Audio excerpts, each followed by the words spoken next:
آمين. الصلاة والسلام على سيد الأنبياء والمرسلين. أما بعد فأعوذ بالله من الشيطان الرجيم. بسم الله الرحمن الرحيم.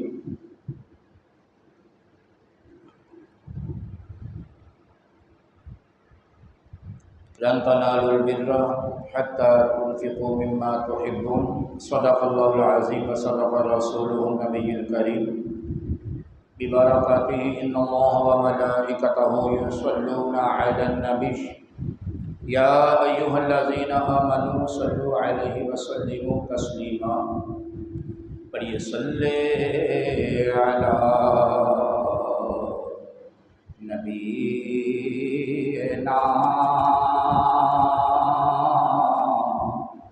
صلی علی محمد. بلند آواز سے پڑھیے صلی علی شفیعنا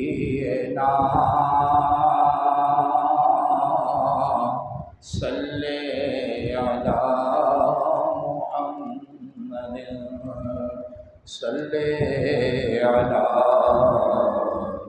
کریمنا.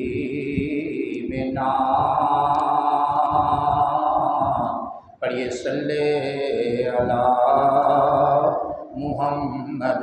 پڑھیے صلی علی نورنا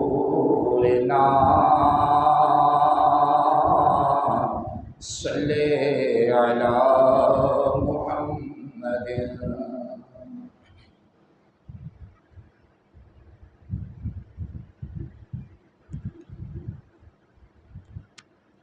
اللہ تبارک و تعالی کی حمد و ثنا. قرآن مجید فرقان حمید پارہ 4 کی ابتدائی آیات میں نے آپ کے سامنے تلاوت کی ہے. اس کے بعد امام الانبیاء آمنہ کے لال سرور دو جہاں صلی اللہ علیہ وسلم کی ذات اقدس پہ ہدیہ درود شریف پڑھا گیا. آج اللہ تبارک و تعالیٰ کا پرورہا احسان، اس کا فضل، اس کی عطا کہ سفر المظفر کا پہلا جمعہ ادا کرنے کی اللہ نے توفیق عطا بخشی.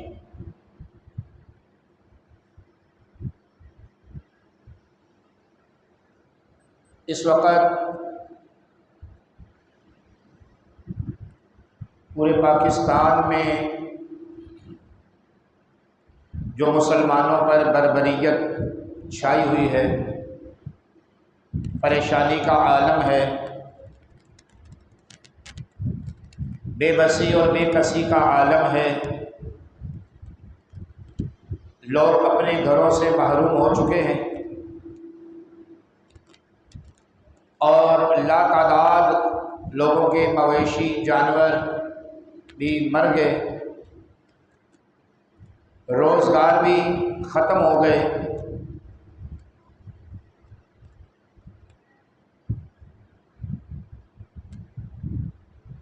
تو جہاں میں ہر سو ہے عبرت کے نمونے، مگر تجھے اندھا کیا رنگ و بو نے.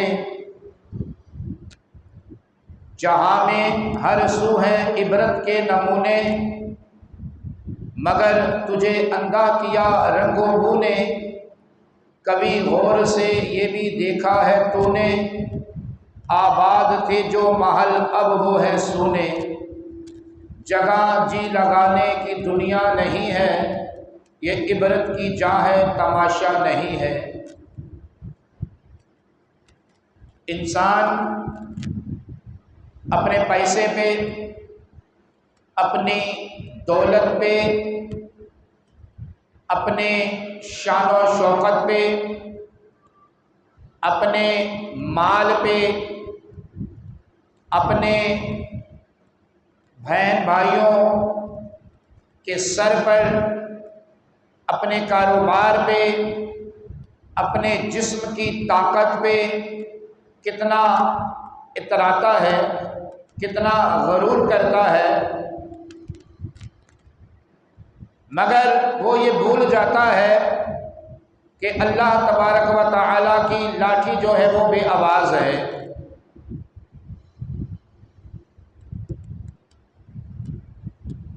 تو ہمیں خوب غور کرنا چاہیے. ہمارے لیے لمحہ فکریہ ہے، عبرت کا مقام ہے کہ لوگوں کے محلات بھی تباہ ہو گئے اور اللہ تبارک و تعالی کا ان پر کرم ہے جو محفوظ ہیں،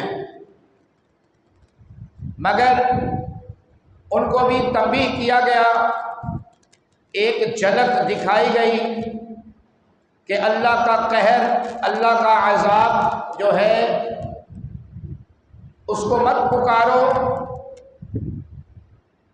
بلکہ اللہ تبارک و تعالی کی بندگی کرو، رب کی بارگاہ میں سجدہ کرو، مت اپنے مال پہ، اپنی طاقت پہ، اپنے کاروبار پہ، اپنے آباء و اجداد پہ مت اتراؤ. کہ پیر وارث شاہ نے فرمایا نہ کر مان وارثاں دا، نہ کر مان وارثاں دا، رب بے وارث کر مار گئے. جن کو یہ گمان ہے کہ میرے پاس تو بہت طاقت ہے، تو ان کو قوم ہود کا واقعہ یاد ہونا چاہیے. سورہ الفجر کے اندر قوم ہود کا مکمل واقعہ موجود ہے کہ اللہ تبارک و تعالی نے کس طرح ان قوموں کو تباہ کیا اور ان کو نیست و نابود کیا، کیونکہ وہ اللہ کی نافرمانی کرتے تھے، رب کو رب نہیں مانتے تھے، بلکہ اپنی طاقت پر اتراتے تھے، اپنے غرور پر اتراتے تھے.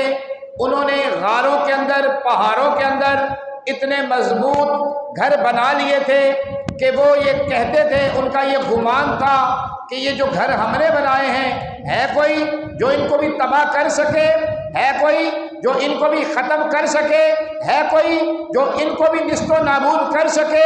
تو اللہ تبارک و تعالی نے قوم ہود پر ایسا عذاب نازل کیا کہ وہ جو پہاڑ تھے، جن پہاڑوں کے اندر وہ رہتے تھے، وہ اتنی اتنی موٹی سرنگیں تھیں کہ اگر آج کا ایٹم بم بھی وہاں مارا جائے تو وہ اس پہ اثر نہ کرے، مگر اللہ تبارک و تعالی کی طاقت، اللہ کا قہر، اللہ کا جو عذاب تھا وہ ان پر ایسے نازل ہوا کہ اللہ تبارک و تعالی نے قوم ہود کو سرے سے تباہ کر دیا اور بتایا کہ میں رب ہوں، ان اللہ علی کل شیء قدیر، میری ذات ہے.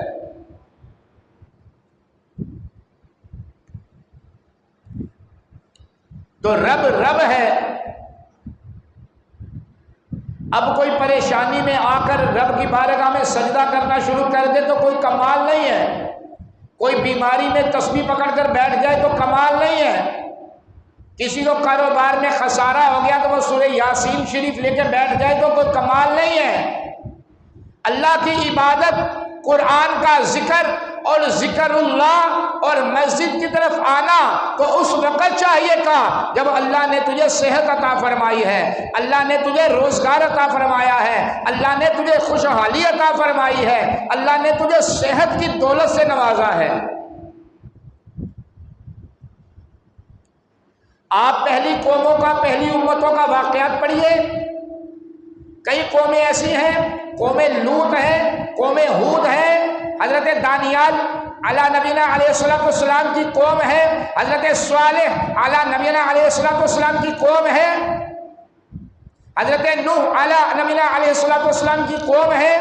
یہ تمام وہ قومیں ہیں جن پر اللہ تبارک و تعالی نے اپنا قہر نازل کیا ہے، اپنا عذاب نازل کیا ہے، کیونکہ وہ رب کی نافرمانی کرتے تھے.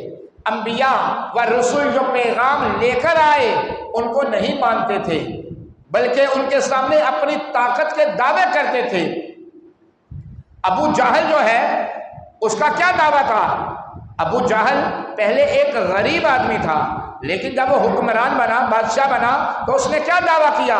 اس نے کہا انا ربکم الاعلی، کہ میں تمہارا سب سے بڑا رب ہوں. جو مجھے رب نہیں مانے گا میں اس کو قتل کروا دوں گا۔ اس طرح اس نے ہزارہا لوگوں کو قتل کروا دیا۔ اور جب فرعون جو تھا، فرعون، یہ اس کی بات ہے کہ فرعون پہلے ایک غریب آدمی تھا، لیکن جب وہ تخت پر بیٹھا تو اس نے یہ دعویٰ کیا کہ انا ربکم الاعلی، میں تمہارا سب سے بڑا رب ہوں، مجھے خدا مانو، میری عبادت کرو۔ لیکن جب یہ مرنے لگا تو آخری وقت میں یہ بھی کہتا تھا یا اللہ میں تجھے رب مانتا ہوں۔ تو آج پورا پاکستان پریشانی کی لپیٹ میں ہے، تباہی کی لپیٹ میں ہے، تو یہ اللہ کی نافرمانیوں والے کام ہیں، کیونکہ اللہ رب کریم نے تو قرآن میں فرما دیا ہے، کیا فرمایا؟ وَمَا أَصَابَكُم مِّن مُّصِيبَةٍ فَبِمَا كَسَبَتْ أَيْدِيكُمْ وَيَعْفُو عَن كَثِيرٍ۔ فرمایا تمہیں جو تکلیف پہنچتی ہے، تمہیں جو رنج ملا ہے، جو غم ملا ہے، یہ تمہارے اپنے عملوں کے کرتوت ہے۔ وَيَعْفُو عَن كَثِيرٍ، کثرت کے ساتھ تو ہم نے تجھے معاف کر دیا ہے، ہم نے تو تیرا حساب ہی نہیں کیا۔ بتائیے اگر ہم حساب دینے کے قابل ہیں، اگر آج ہم سے ہماری زندگی کا حساب مانگا جائے کہ بتاؤ گزشتہ 10 سال کیسے گزارے، کیا ہمارے اندر اتنی تاب ہے کہ ہم 10 منٹ کا بھی حساب دے سکیں؟ تو بتائیے قیامت کا وہ دن کیسا ہوگا جب سورج سوا نیزے پہ ہوگا، زمین دہکتی ہوئی تانبے کی ہوگی، اور انسان بغیر کپڑوں کے رب کی بارگاہ میں کھڑا ہوگا، مگر کسی کے اندر اتنی تاب نہیں ہوگی کہ وہ کسی دوسرے کو دیکھ سکے۔ کچھ لوگ اپنے ٹخنوں تک ڈوب رہے ہوں گے، کچھ گھٹنوں تک ڈوب رہے ہوں گے، اور کچھ تو ایسے بے بس ہوں گے جو اپنے پسینے کے اندر ڈبکیاں کھا رہے ہوں گے۔ بتائیے، ہر کام رب کی ناراضگی والا، اور پھر ہم خواہش کریں جنت کی، طلب کریں جنت الفردوس کی۔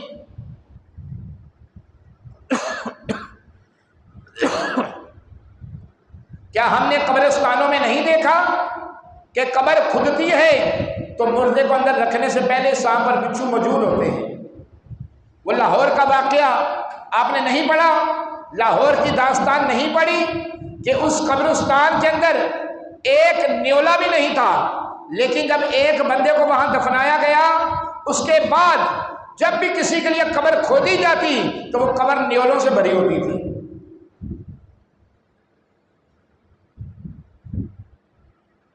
بتائیے، کیا ہمیں خدا کا خوف نہیں آتا؟ کیا ہمارا جسم نہیں لرزتا؟ آج اگر ہم سو بھی رہے ہوں لیکن ہمارے اوپر چھپکلی گر جائے، کاکروچ گر جائے، تو ہم کھلبلی میں نیند میں اٹھ کے چھلانگے مارنا شروع کر دیتے ہیں۔ بھاگنے کی جگہ بھی موجود ہے، اپنے آپ کو بچانے کی، اپنا ڈیفنس کرنے کی جگہ بھی موجود ہے، اس کے اوپر حملہ کرنے کی جگہ بھی موجود ہے، لیکن کبھی کیا ہم نے یہ تصور باندھا کہ قبر جو چاروں طرف سے بند ہے، نیچے سے بھی بند ہے، سائڈوں سے بھی بند ہے، اور پھر اچھی طرح بلاک لگا کر سیمنٹ سے پیک کیا جاتا ہے، اوپر من و من مٹی ڈالی جاتی ہے کہ کہیں بھاگنے کا راستہ بھی نہیں ہے؟ تو کیا کبھی تصور کیا سوتے ہوئے رات کو کبھی ہم نے یہ خیال کیا کہ ہو سکتا ہے میں صبح اٹھوں یا نہ اٹھوں؟ سونے والے رب کو سجدہ کر کے سو، کیا خبر تیری صبح ہو نہ ہو، تو صبح ہو زیر زمین۔ کبھی ہم نے یہ غور کیا؟ کیا کبھی ہم نے یہ تصور باندھا؟ بس ہمیں تو دھن ہے، ہم سوتے ہوئے بھی مال کے خواب، جاگتے ہوئے بھی مال کے خواب، جاگتے ہوئے بھی طرح طرح کی خواہشاتوں کے خواب، سوتے ہوئے بھی اللہ کی بارگاہ میں صرف یہی دعا کرتے ہیں یا اللہ مجھے ڈھیر سارا مال دے دے، اچھی سی گاڑی دے دے، بنگلہ دے دے۔ کیا کبھی ہم نے سوتے ہوئے یہ کہا اے میرے مالک آج اگر میری آخری رات ہے تو مالک مجھے ایمان کی موت عطا فرمانا؟ کلمہ طیبہ پڑھ کر، لا الہ الا اللہ محمد الرسول اللہ پڑھ کر، باوضو ہو کر سونا چاہیے۔ کیا ہم نے اس پہ عمل کیا؟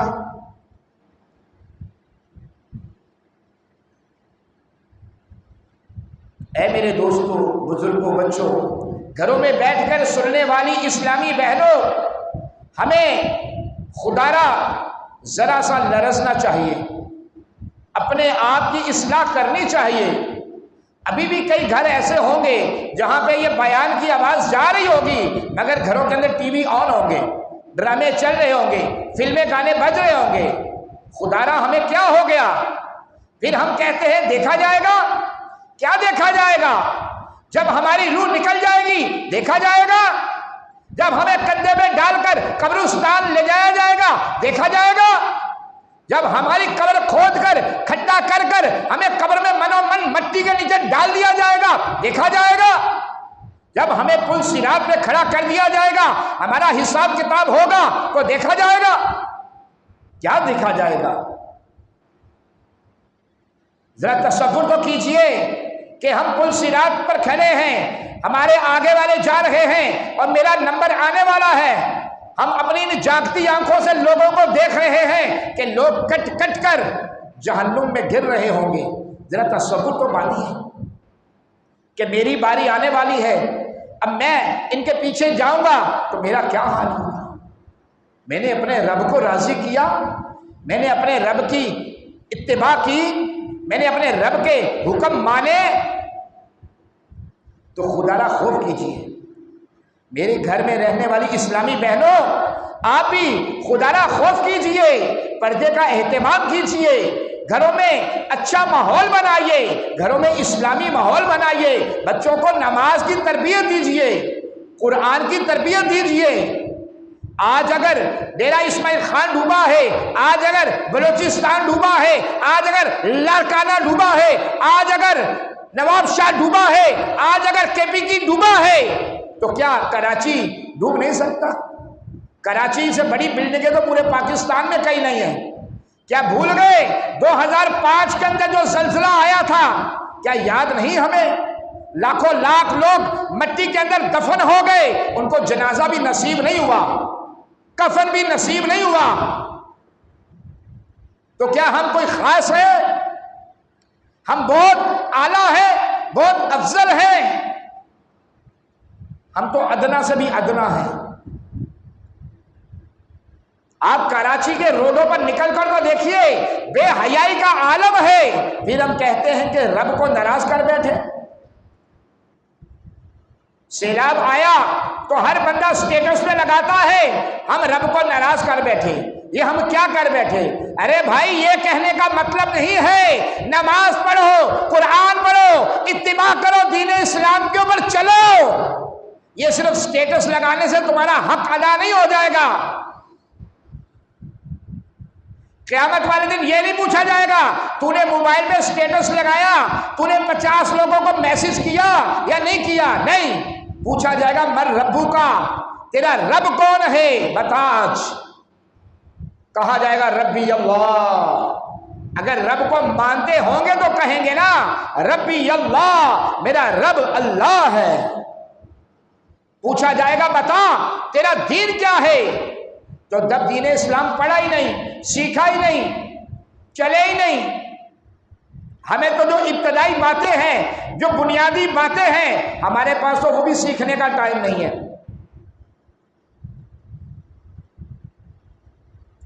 ہمارے پاس تو وہ بھی سیکھنے کا ٹائم نہیں ہے۔ تو جب پوچھا جائے گا بتا تیرا دین کیا ہے، ما دینو کا، تیرا دین کیا ہے، تو بتائیے کیا بتائیں گے؟ ہر بندہ اپنے آپ سے سوال کرے اور خود ہی جواب دے۔ گھر جا کے کیجئے گا، پریکٹیکل کیجئے گا کہ جب پوچھا جائے گا بتا تیرا رب کون ہے، میں ربو کا، پوچھا جائے گا ما دینو کا، تو کیا جواب ہے؟ دین اسلام کے ارکان کتنے ہیں؟ کئی لوگوں کو تو الا ماشاءاللہ یہ بھی نہیں پتا ہوتا، کئیوں کو تو یہ بھی معلوم نہیں ہوتا کہ دین اسلام کے ارکان کتنے ہیں۔ یہ ضرور پتا ہوتا ہے کہ میری دکان میں 18 تالے لگتے ہیں، یہ ضرور پتا ہوتا ہے میری دکان میں 8 ورکر کام کرتے ہیں، یہ ضرور پتا ہوتا ہے میں نے 10,000 فلاں سے لینا ہے، 4,000 فلاں سے لینا ہے، لیکن افسوس کی بات ہے کہ آج ہمیں یہ معلوم نہیں ہوتا کہ دین اسلام کے ارکان کتنے ہیں۔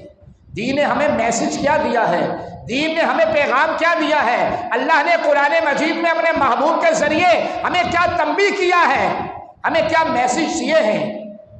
قرآن میں 700 سے زائد مرتبہ، ایک نہیں، دو نہیں، 10 نہیں، 50 نہیں، 700 سے زائد مرتبہ نماز کا حکم ہے۔ بتائیے بھائی، نماز تو پڑھنی ہے نا، بھلے آپ یہاں ہیں، ہند میں ہیں، سندھ میں ہیں، کینیڈا میں ہیں، افریقہ میں ہیں، دنیا کے کسی کونے میں بھی ہیں، ہے تو مسلمان نہ ہم، نماز تو پڑھنی ہے نہیں پڑھنی؟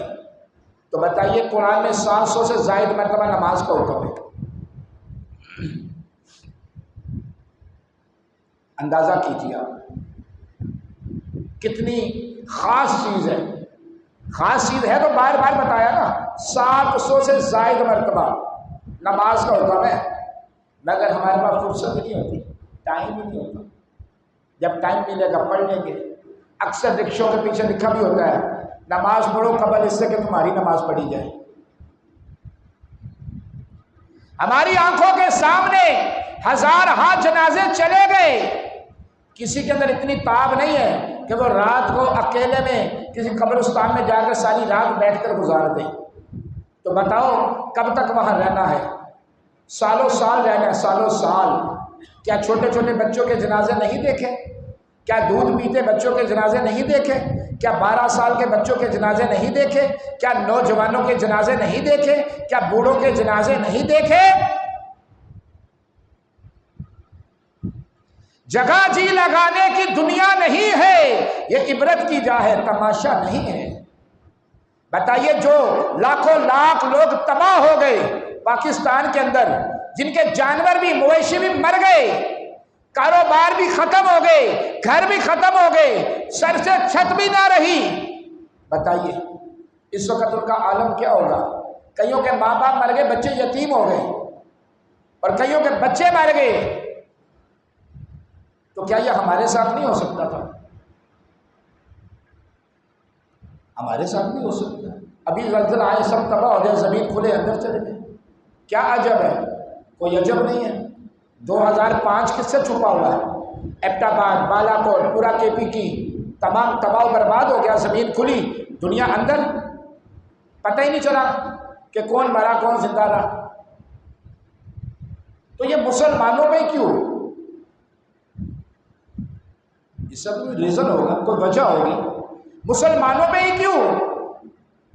آپ غور کر کے دیکھیے، آج ہر اٹھتا بچہ جو ابھی میٹرک میں نہیں پہنچا، اس کے ہاتھ میں ٹچ موبائل ہے۔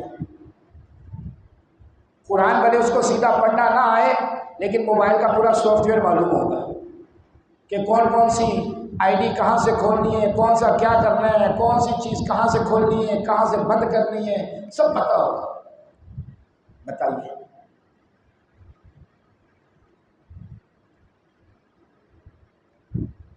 یہ کوئی زبانی کلامی باتیں نہیں ہیں، حقیقت پر مبنی ہیں۔ گھر جا کر بھی غور کر لیجئے گا، یا یہاں سے جا کے آفس میں بیٹھے، دکان پہ بیٹھے تو 2 لمحے کے لیے غور کر لیجئے گا کہ ہم نے اپنی زندگی کیسے گزاری ہے، آج ہم کس سٹیج پر ہیں، اور ہماری نسل کس سٹیج پہ چل رہی ہے۔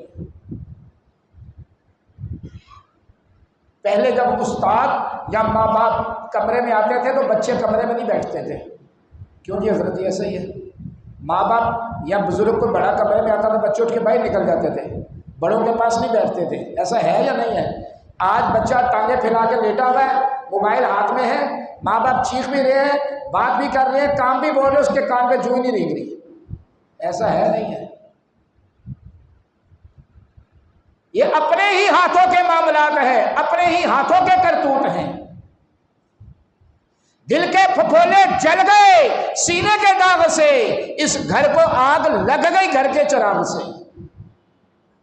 پوری دنیا میں مسلمان اس ذلیل و خوار کیوں ہو رہا ہے؟ مسلمان تو وہ ہے کہ جو عرب سے چلے پوری دنیا میں فتح حاصل کر دی۔ 23 لاکھ مربع پہ حضرت عمر ابن خطاب کی حکومت تھی، آدھی دنیا سے بھی زیادہ، اور صلاح الدین ایوبی کا نام سن کر ہندوؤں کی موت واقع ہو جاتی تھی۔ تاریخ کو پڑھیں اپنی، مسلمانوں کی تاریخ اٹھا کے تو دیکھیں کتنی خطرناک تاریخ ہے کوئی مسلمانوں جیسا؟ لیکن آج مسلمان ہی پوری دنیا میں پس رہا ہے، باہر انگریزوں کی غلامیاں بھی کر رہے ہیں، مسلمان کر رہے ہیں، مار بھی کھا رہے ہیں، مسلمان کھا رہے ہیں۔ کوئی اٹھتا ہے کلیشن کوپ نکالتا ہے، مسجد میں جاتا ہے، 40-50 نمازیوں کو گولیاں مار دیتا ہے، اور وہاں کا صدر بھی یہ کہتا ہے اس کا ذہنی توازن ٹھیک نہیں تھا۔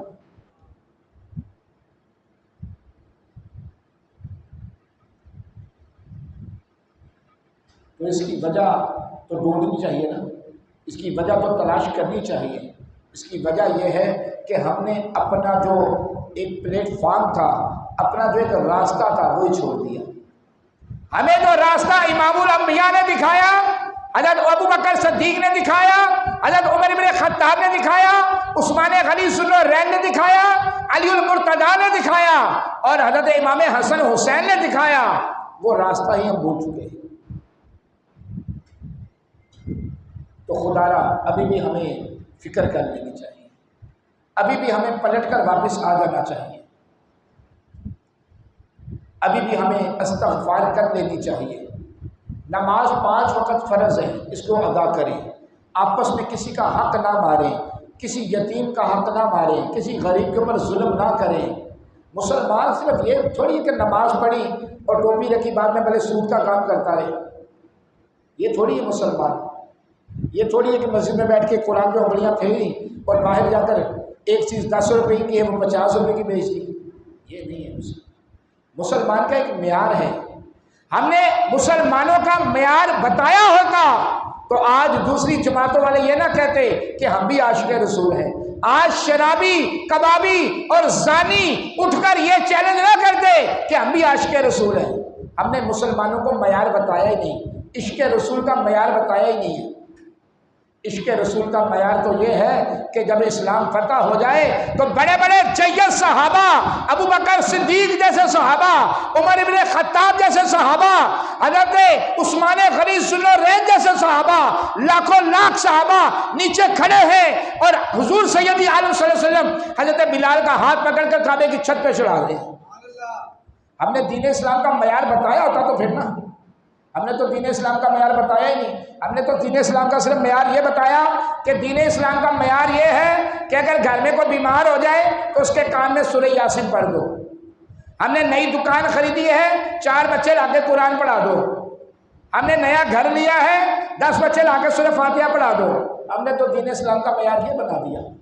دین اسلام کا معیار یہ نہیں، دین اسلام کا معیار یہ ہے کہ صحابہ کے پاس 8 تلواریں، کتنی جی؟ 8 تلواریں، 313 صحابہ ہیں، 8 تلواریں ہیں، کھانے کے لیے روٹی بھی نہیں ہے، پیٹ پہ پتھر باندھے ہوئے ہیں، اور حضور نے فرمایا چلو جی۔ صحابہ نے یہ نہیں کہا کہ حضور 8 تلواریں ہیں اور ہم لوگ مسلمان ہیں، حق پر ہیں، اللہ کی بندگی کرتے ہیں، آپ کا کلمہ پڑھتے ہیں، پہلے ہمیں روٹی تو دیں۔ نہیں، حضور سے صحابہ نے فرمایا چلیں، تو صحابہ نے یہ نہیں کہا کہ نہیں جی ہم تو 8 تلواریں لے کر کیسے چلیں، آگے تو ہزاروں کا لشکر ہے، ہمیں کاٹ کر رکھ دے گا۔ نہیں، انہوں نے کہا حضور یہ تو یہ کھڑا، اگر آپ کہیں تو ہم گھوڑے بھی سمندروں میں ڈال دیں گے، ہم کیسر و کسرا کی دیواریں بھی ہلا کر رکھ دیں گے۔ کہ دین اسلام نے دکھائی اپنی پاور؟ نہیں دکھائی۔ دین اسلام جب اپنی پاور دکھاتا ہے تو پھر بلال کو کعبے کی چھت پہ بھی چڑھا دیتا ہے۔ تو آج بھی وقت ہے، اندازے بیان گرچہ شوق نہیں ہے، نہ یہ چیخنا، نہ چلانا، نہ بیان کے بولی تقریر، کوئی تقریر نہیں ہے۔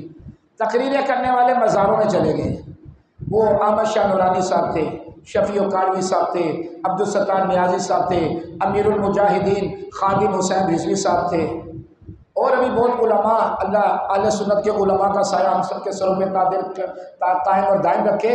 انداز بیان نہیں ہے، صرف یہ ہے کہ آج اگر پاکستان کے اندر مصیبت آئی ہوئی ہے، لیکن ہمارے بچوں کو پاکستان اور انڈیا کا میچ دیکھنے سے فرصت نہیں ہے۔ ایسا ہے یا نہیں ہے؟